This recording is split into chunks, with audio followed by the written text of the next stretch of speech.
My stepmother introduced her fake son as the heir. While I was still standing on the stage, everyone in the Cross Foundation ballroom expected me to break. Right there, they expected shouting, begging. Maybe one ugly grab for the microphone. I did none of that.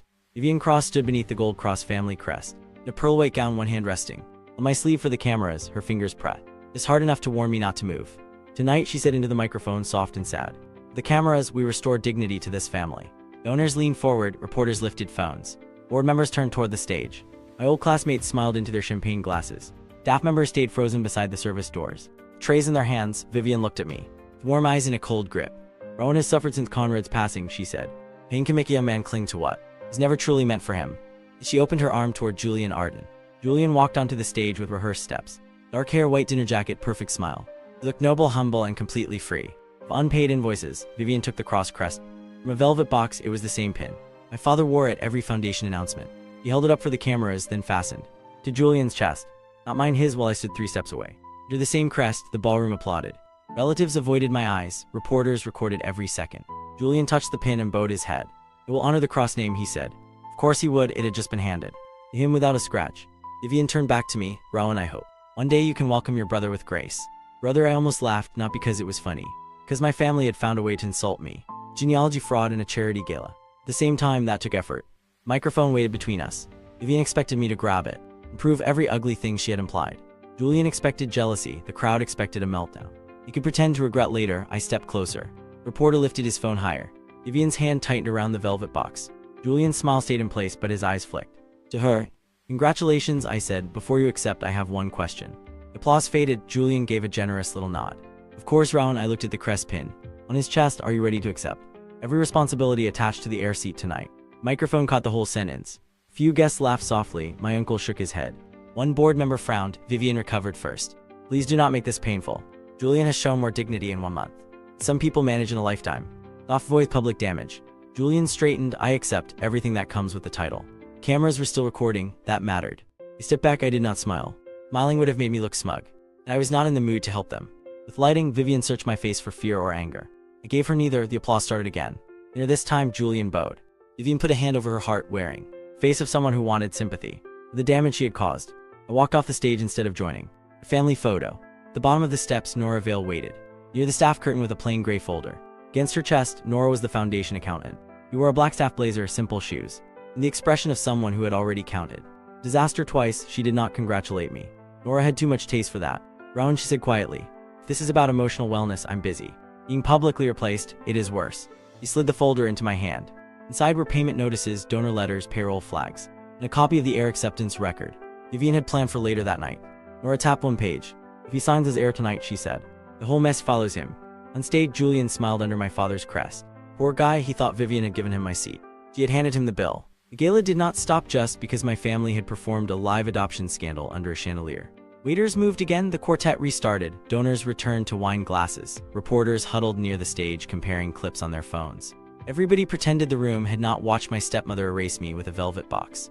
Vivian kept Julian at center stage for photographs, one hand on his shoulder, face tilted toward the cameras, the crest pin visible, perfect family damage control.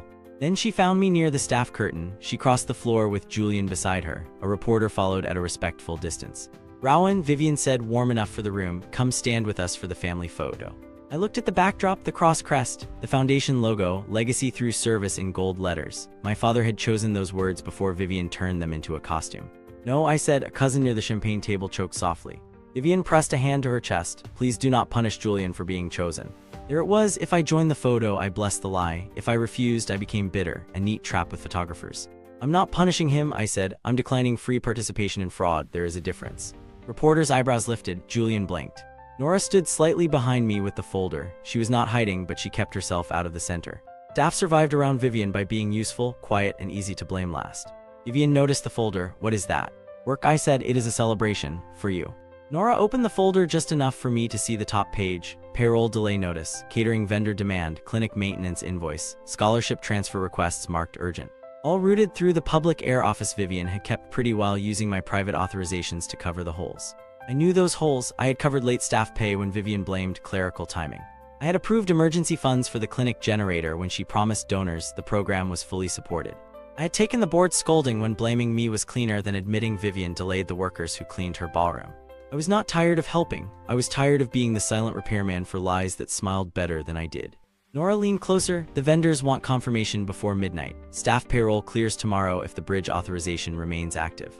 If Vivian routes the heir acceptance first, she will put Julian's name on the public obligations and still demand your private coverage. Of course she will, I said. Why waste one son when you can fake another and bill the original? Nora's eyes warmed for half a second. Vivian stepped closer. Her perfume arrived before her patience did. Rowan, she said low enough for only the nearest people, do not embarrass this family because your pride is wounded. My pride can survive a bad photo, I said. Payroll cannot. Her face stayed soft, her voice did not. You will support the transition. No, that word felt small, it also felt overdue.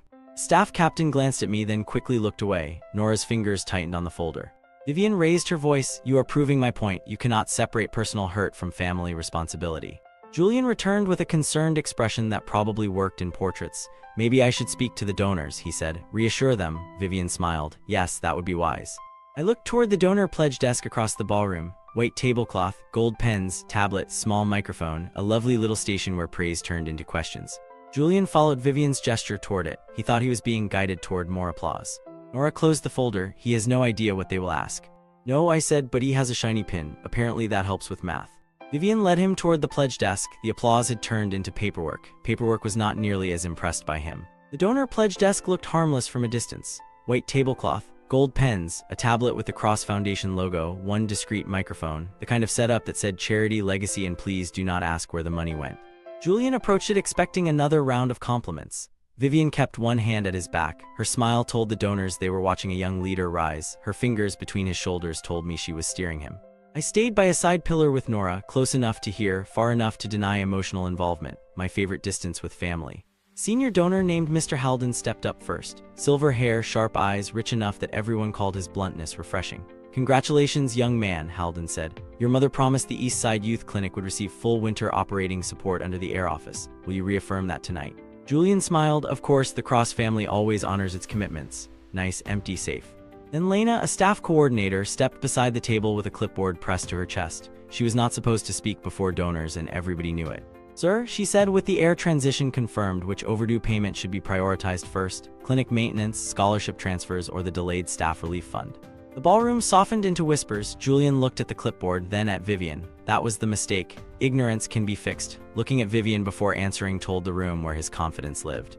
Vivian laughed gently. Lena dear, this is hardly the time for clerical pressure. Lena lowered her eyes. The vendors requested confirmation before midnight.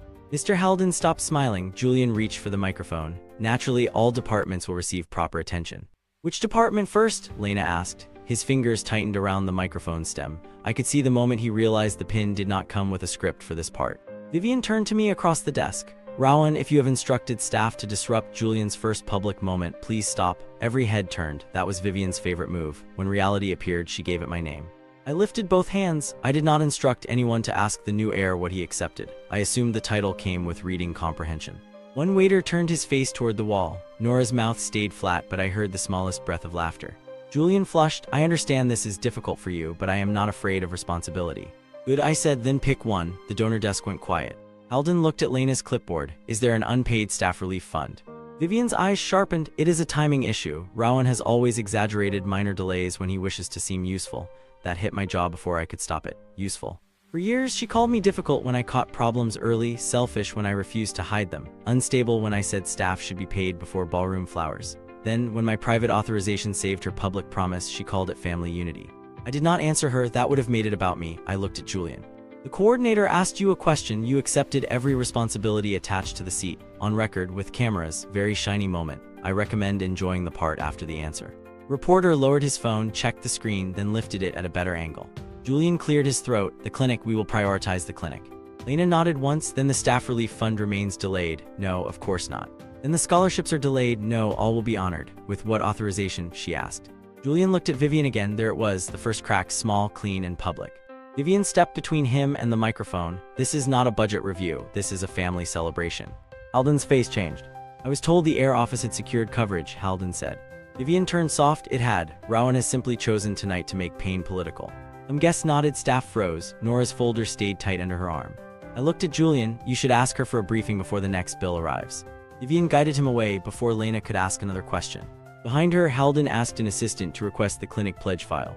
That was the first donor, not the last. Vivian did not retreat when the first crack appeared. She moved the fight to the press alcove beside the west wall, where the lighting was warm and the cross crest repeated on the backdrop. She positioned Julian one step ahead of me so the crest pin caught every camera flash. Then she cried, not loudly. Vivian never wasted tears on anything uncontrolled. She lifted a white handkerchief to one eye, paused for the reporters, and smiled with practiced sadness. "Please do not blame Rowan," she said. "Losing a place you believed was yours can make even a good man speak cruelly." There it was again, defending me by cutting me open. Aunt Maurice touched her necklace. Uncle Thorne nodded with grave disappointment. My cousin Everett whispered he should just accept it, loud enough to help Vivian and soft enough to deny. Julian lowered his head in elegant sadness. He was learning fast, not responsibility. Performance. Vivian continued. Conrad wanted peace in this family. He wanted dignity. Tonight, Julian has shown both. Reporters watched my face. They wanted anger. It made better clips. I gave them tired honesty instead. Conrad also wanted staff paid on time, I said, but I understand that part is less decorative. The staff member near the hallway coughed into his fist. Nora kept her eyes on Vivian. Vivian's tears paused too quickly. "Always money with you," she said softly. "Always documents, always suspicion. Family is not a ledger, Rowan." "No," I said, "but unpaid workers are." The small crowd shifted. Julian stepped in wearing a new concerned expression. "Rowan, I do not want to replace you emotionally. I only want to carry what I was born to carry." That was bold, considering he was born nowhere near a cross-birth certificate.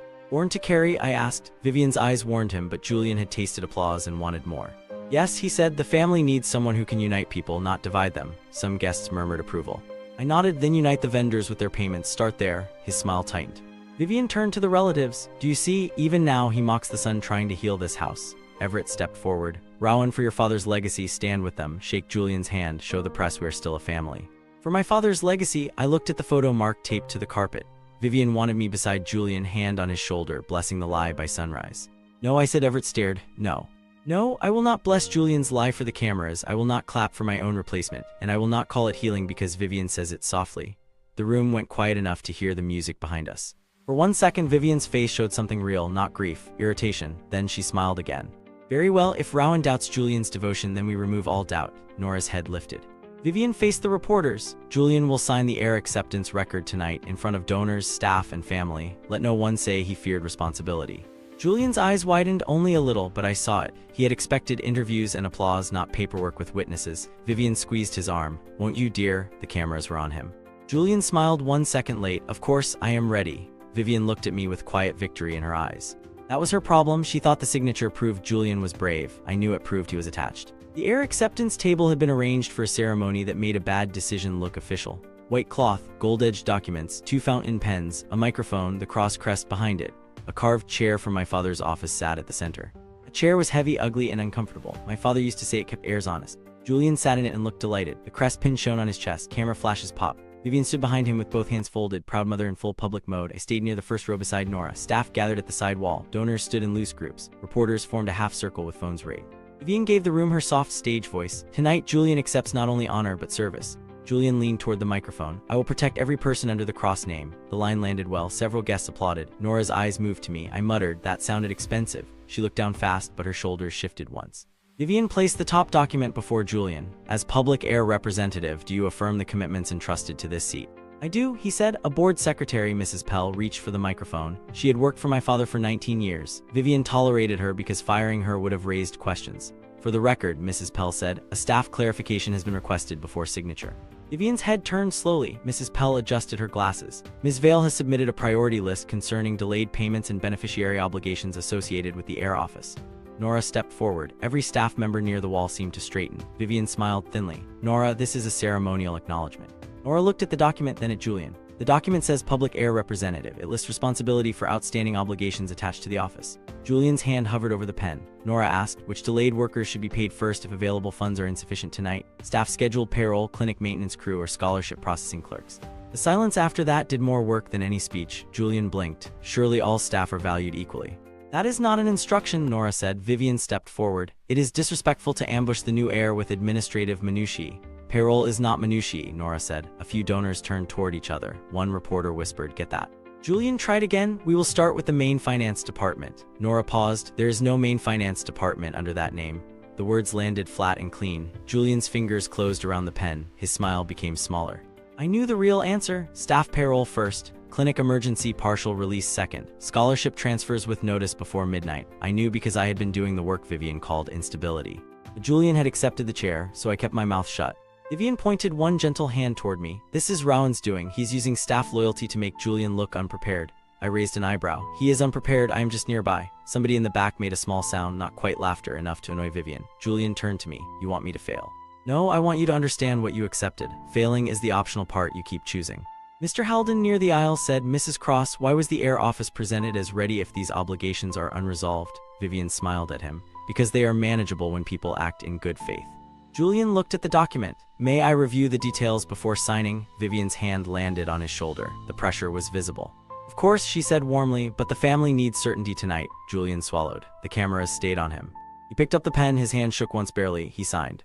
Mrs. Pell stamped the document and slid a copy into a tray marked Heir acceptance record. The stamp sounded small.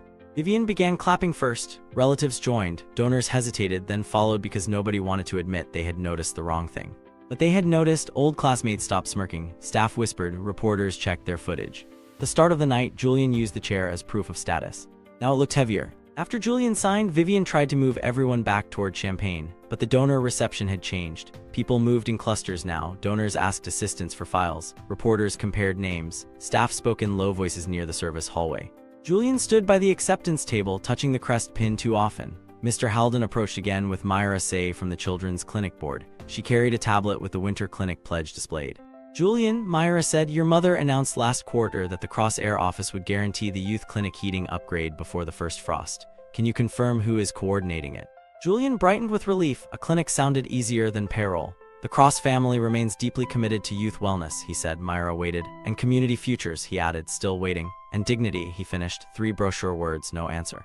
Myra looked at Vivian. Vivian slid in smoothly. The clinic is dear to us. Rowan has always been emotional about that program. I folded my arms. Children needing heat will do that to a person. A few donors looked at me now, not with pity, with interest. Lena stepped from the hallway with Tomas, the kitchen supervisor, behind her. He still wore his apron and looked ready to hide under the dessert table.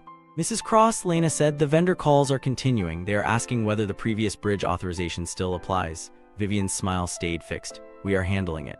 Tomas looked at me before he could stop himself. One small glance, but the room caught it. Then another staff member looked at me, then Mrs. Pell, then Nora, not dramatically. They were checking the person who had actually answered before. Julian saw it, his face changed. That more than the documents hurt his pride. He stepped forward. You can speak to me, I am the heir now. Tomas swallowed. Yes, sir. Then ask me. Tomas looked down at his hands. Should we tell the cleaning crew their overdue pay is covered tomorrow? Julian opened his mouth. Vivian interrupted. That is internal. A donor near the table said, not if the Heir office was named in the pledge packet. The witness layer widened right there. No judge, no courtroom, just a ballroom. Realizing the beautiful speech had a back room. My cousin Everett appeared at my elbow, suddenly friendly. Rowan, he murmured, maybe you can smooth this out quietly for the name. I looked at him. You avoided my eyes for an hour, he flushed. It was complicated. It was 3 feet. He shut up. Aunt Mari's tried next. Your father would not want public scandal. My father paid people before ordering flowers, I said. Start there if you want to honor him. Nora stepped beside me, folder open. Staff scheduled payroll can remain protected if the restricted bridge remains untouched. Vivian's eyes snapped to her. That is not yours to discuss. It concerns staff wages, Nora said. It concerns family trust, Vivian replied. No, I said. It concerns people who work tonight and expect to be paid for it. The staff at the wall grew very still. I turned to Nora. Keep the payroll safeguard in place. Do not release anything to cover Vivian's photo expenses. Vendors with contracts get notice by midnight. Clinic maintenance gets partial emergency release if it does not touch wages. Nora nodded. Julian stared. You cannot give instructions. I signed as heir. That is true, I said. You sign for public responsibility. His eyes narrowed. And you, I looked at the crest pin on his chest. I have other keys. Vivian moved fast. Rowan loves vague threats. It makes him feel important. But her voice had a sharper edge now. Nora closed the folder. Vivian studied her with the same smile she used on people she planned to remove. Nora, Vivian said softly, after tonight we should review whether your department has encouraged this confusion.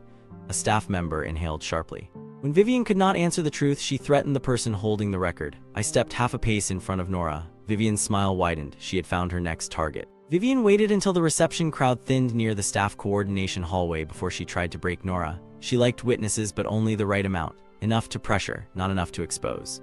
The hallway connected the ballroom to the service office. Folding tables held extra place cards, vendor envelopes, water bottles, and a laptop with the payroll dashboard minimized. Staff moved in and out, pretending not to listen. They listened. Vivian entered with Julian at her side and two relatives behind her. I stood near the folding table. Nora stood across from Vivian, folder in both hands. Nora, Vivian said, warm and sad, you are a good employee. I know Rowan can be persuasive when he feels wronged. Nora said nothing. Vivian placed a hand over her heart. I need you to correct the misunderstanding you created. The delays were clerical confusion, nothing more. Nora looked down at the folder, then back up. No. The staff hallway stopped moving. A waiter froze with a tray of empty glasses. Lena looked from Nora to Vivian. Mrs. Pell appeared in the doorway and did not step away. Vivian blinked once. Excuse me. The delays were not clerical confusion, Nora said. They were authorization delays after public promises were made. Staff were blamed for timing problems they did not create. Julian shifted. The crest pin caught the hallway light. It looked less impressive near the mop closet. Vivian's voice stayed gentle. You are tired. Rowan has put you in a difficult position. No, Nora said. Rowan covered gaps that should not have existed. He defended clerks who were blamed. He protected wages more than once without asking staff to praise him. My throat tightened before I could make a joke. Vivian saw the staff watching Nora. She saw people who had been quiet for years hearing someone say the thing out loud. Nora, Vivian said, be very careful. Family trust is not something staff should challenge. Nora opened the folder and removed a single page. I am not challenging family trust. I am refusing to alter records. The page was just a payment timeline with dates, names, and authorization marks. In that hallway, it had more weight than Vivian's speech. Julian stepped forward. You are showing him confidential materials. Nora looked at him. Mr. Cross already had authority to review staff protection schedules. Julian's jaw tightened at Mr. Cross. He did not like my name attached to authority while he wore the pin. Vivian noticed and used it. Julian, you see how they cling to him. Rowan has always been good at making vulnerable people feel they owe him. Nora's face paled, but she did not step back. I stepped in front of her. Careful, Vivian, I said. You are about to accuse your own staff of being too weak to tell the truth. Vivian gave me the wounded look. I am protecting them from you by threatening their jobs in a hallway. A service worker lowered his tray onto the table. The small metal sound made everyone look. He looked terrified, then angry, then down at the floor. Julian turned to the staff. No one is threatened. We simply need loyalty. Loyalty to wages or loyalty to speeches? I asked. His face reddened. Nora placed the timeline on the folding table. Staff safeguards should remain in place, she said to me. If you want them preserved, I can keep payroll protections separate from the Heir office dispute. That was the real test. Vivian expected me to use Nora as a shield, wave the folder around, and risk dragging private staff records through public mud. I wanted to. Instead, I looked at Lena, Tomas, Mrs. Pell, and the workers in the hallway. No staff record gets dragged into this fight tonight, I said. Payroll stays protected. Vendor contracts get handled by priority. Nora does not take blame for Vivian's choices. Nora's shoulders lowered by 1 inch. Vivian saw it and hated it. You speak as if you still belong here, she said. I do not need to belong to protect people you keep treating as if they do not matter. The hallway reacted first. Staff members looked at one another. One nodded, small but visible.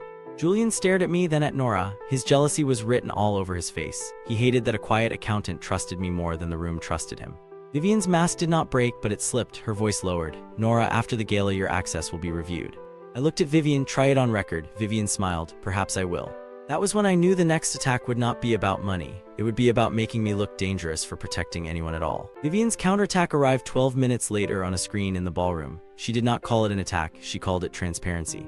The staff hallway emptied back into the main reception. Vivian guided everyone toward the presentation screen beside the donor stage. Julian stood beside her, crest pinned, straightened, face tense. Nora stood near the front with me, pale but steady. Reporters lifted cameras again. Vivian held a tablet in both hands. I did not want to do this publicly, she said, which meant she absolutely wanted to do it publicly.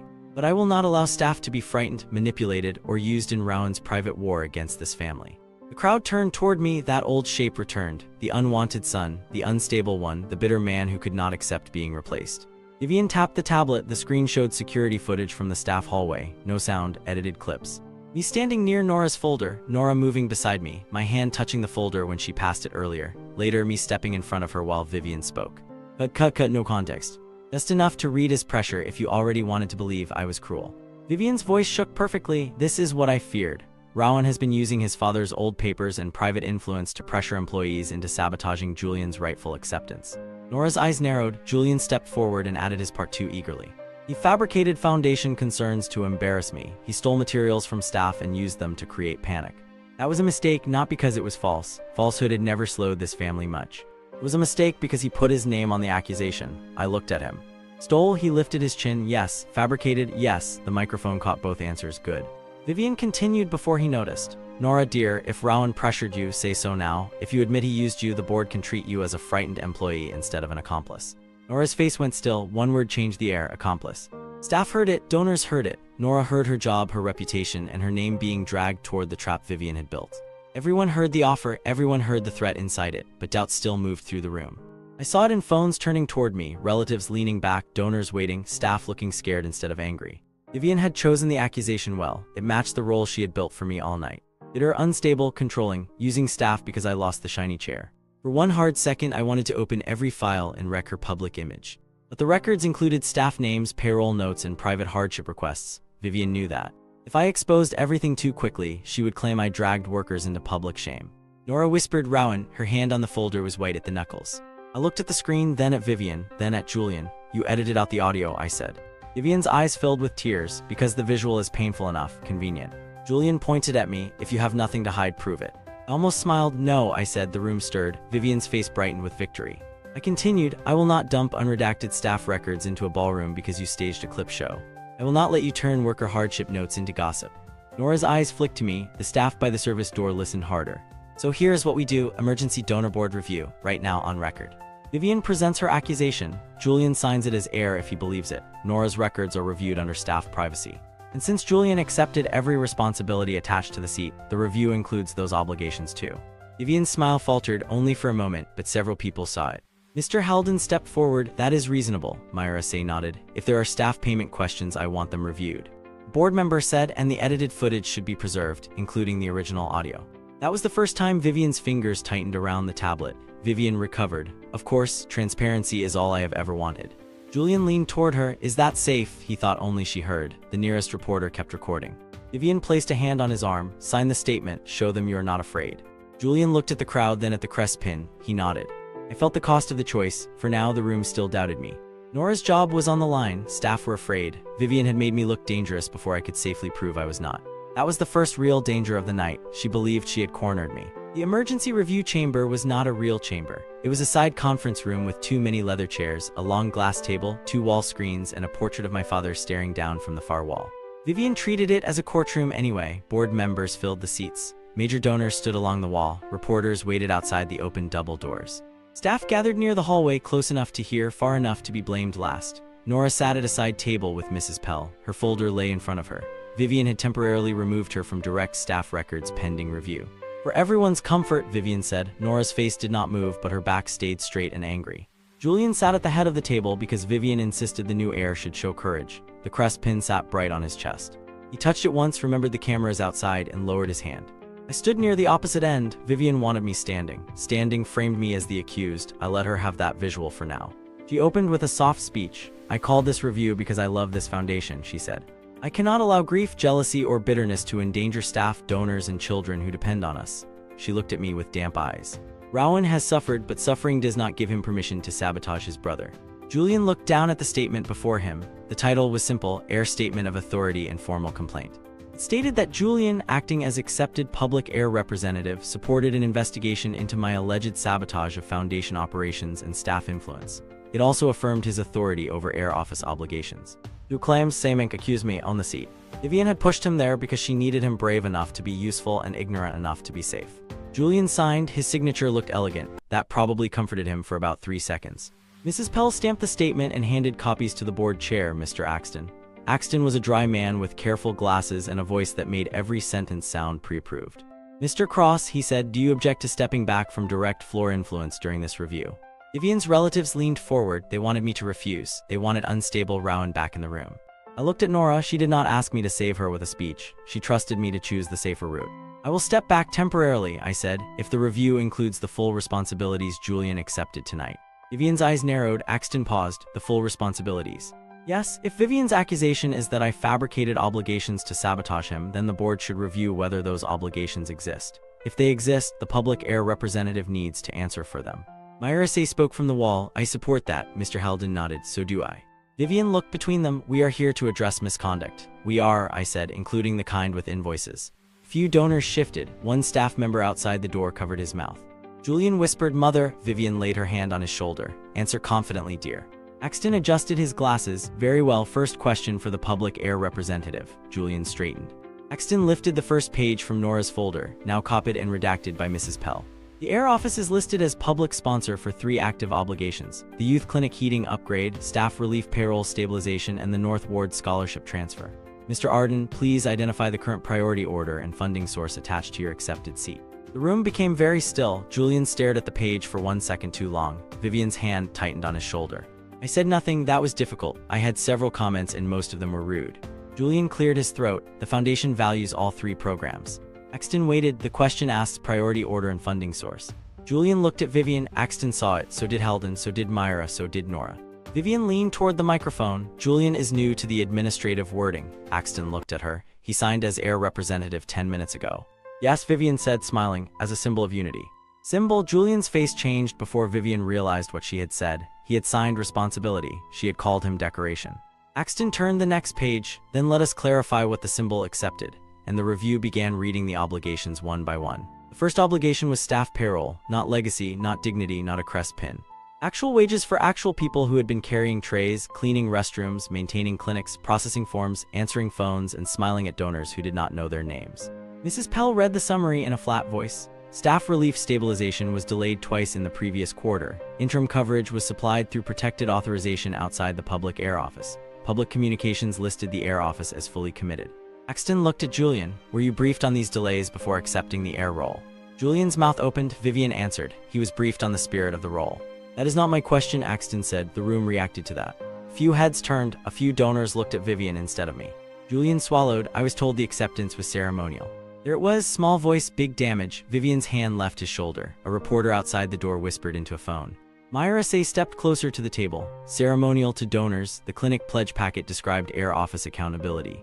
Julian looked at the page again. I was not told that. Nora sat straighter at the side table. Axton turned to her. Ms. Vale, your timeline. Vivian immediately lifted a hand. She is under review. Mrs. Pell slid a redacted copy forward. The timeline has been verified against payment logs. Nora stood. She did not make a speech. She placed 3 pages in front of Axton and spoke with the calm of someone who had wanted records to matter for a long time. January 8th, staff payroll gap flagged. January 9th, Rowan Cross authorized temporary coverage after the Heir office delayed release. March 5th, clinic maintenance emergency flagged. March 6th, Rowan Cross approved partial bridge to prevent closure. April 12th, clerks were blamed for scholarship delay after a donor promise was made without funding confirmation. Each date landed harder because Nora did not decorate it. Vivian tried to interrupt. Rowan has always inserted himself. Axton raised a hand. Let her finish. That was the first time someone stopped Vivian in public. The staff outside noticed. Lena's shoulders lifted. Tomas looked straight at Nora instead of the floor. Nora continued. In each instance, staff were instructed not to discuss the delay publicly. In each instance, Rowan Cross's intervention prevented staff or beneficiaries from taking immediate harm. Julian stared at me, not with hatred now, with confusion. He had believed I was angry because he took something valuable. He was starting to realize I was angry because he helped Vivian bury people under something heavy. Vivian reached for tears again. Do you hear yourselves? She asked. You are praising him for buying loyalty. He used money and old access to make staff dependent on him, then turned them against the grieving mother who tried to keep this family whole. Before, that line would have softened the room. This time, nobody moved toward her. Heldon looked at the documents. Myra's face went cold. Axton removed his glasses. Reporters kept recording. Staff stood straighter. Vivian's tears sat on her lashes and did not spread. People were watching the timing now. That was the problem with fake emotion. Once the room learned to look for the switch, the performance stopped working. Julian touched the crest pin again. Axton read the next item. The Youth Clinic heating pledge was promoted at the spring donor breakfast. Mrs. Cross was the pledge funded at that time. Vivian smiled. Funding was in progress. Was it funded? It was planned. That is a no, Myra said. The room shifted again. A donor near the wall lowered his glass. Another whispered, she sold the pledge before securing it. Vivian heard that and turned sharply. I kept this foundation alive after Conrad died. My father's portrait hung above her. For the first time all night, she looked small under it. I felt the old anger in my chest. You kept the ballroom alive, I said. Other people kept the work alive. Vivian's eyes made it clear she hated that I had spoken calmly. Then prove it, she snapped. If you have all this supposed authority, prove it. Stop hiding behind staff. Save the cross name. There it was, the demand under the tears. Save us, but pretend we were right. The room turned toward me. I placed both hands on the glass table. No, I said first. Vivian blinked. I will prove what matters, I said, but I will not save the lie that got us here. I did not bring out a dramatic box, no hidden safe, no thunderous announcement, no magic paper with official-looking font. The real keys to the Cross family were not theatrical. That was why Vivian had underestimated them. I nodded to Mrs. Pell. She opened a slim black folder and placed 3 documents on the table.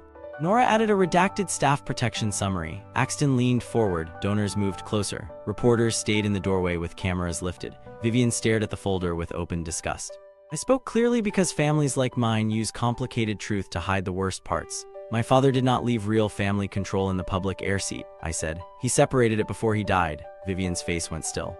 Crest, the chair, the gala speech, the public air office, I said, pointing once toward Julian's pin. Those are visible, useful for donors, useful when Vivian wants applause. I tapped the black folder. The Protected Family Control and Foundation Authority sit here with me. A murmur moved through the room. Vivian laughed softly, but it came out wrong. That is absurd.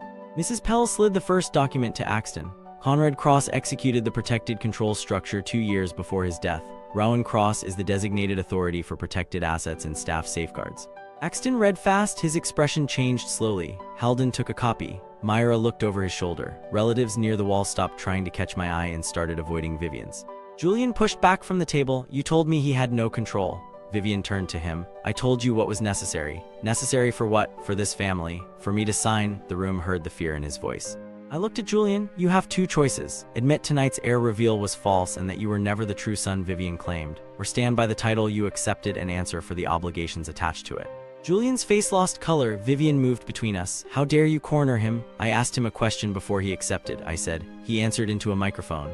A reporter outside repeated the line. Good, that would travel.